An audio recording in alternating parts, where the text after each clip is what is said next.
আসসালামু আলাইকুম। আপনারা শুনছেন যে আমাদের বাংলা থানা ফরিদপুর জেলাতে, মানে আমাদের ফরিদপুর জেলা কি, আমাদের ফরিদপুর জেলা হচ্ছে বৃহত্তম একটা ফরিদপুর জেলা। আমাদের 5টা, রাজবাড়ী, শরীয়তপুর, মাদারীপুর, গোপালগঞ্জ, আমাদের 5টা জেলা নিয়ে আমাদের বৃহত্তম ফরিদপুর। আমাদের এই যে বাংলা থানা, আমাদের বাংলা থানাটা কি জানেন? আমাদের 5টা জেলা নিয়ে আমাদের যেই বাংলা থানাটা আছে, বাংলা থানাটা একটা মিডল পয়েন্ট। এখন আমাদের বাংলা থানা কিন্তু জেলায় পরিণত হবে। শুধু বাংলা থানা না, এটা একটা জেলার পরিমাণ। ভেঙে ফেলার জন্য, তছনছ করার জন্য কিছু মানুষ ষড়যন্ত্র করতেছে। আমরা তাদেরকে দাঁত ভাঙা জবাব দেবো,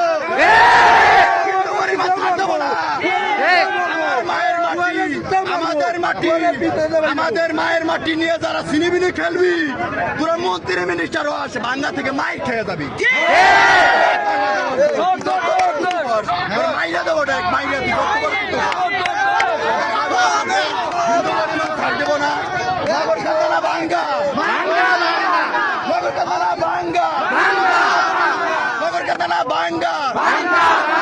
ধন্যবাদ সবাইকে, সবাই আন্দোলন চালিয়ে যান। ধন্যবাদ সবাইকে।